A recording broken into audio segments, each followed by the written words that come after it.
之前咧科普過單純性疱疹病毒，好有可能咧引起口腔嘅疱疹。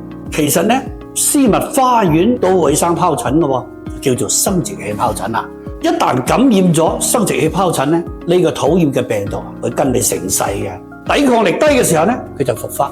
唔少嘅人咧，經常反反复复。有一個靚女同我講啊，佢話佢月都會發嘅，比佢個大姨媽仲準。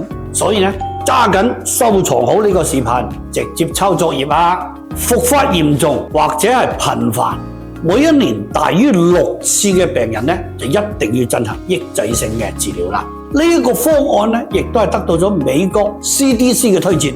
佢嘅復發率咧可以減少70%到80%。仲可以降低單純性疱疹病毒異型傳染俾性伴侶嘅風險，並且復發率咧會逐年咁下降。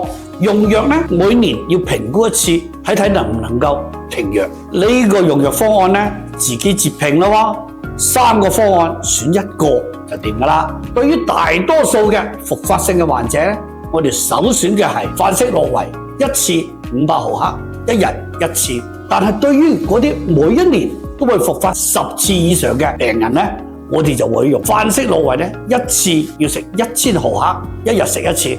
好啦，今日嘅分享就到呢度啦。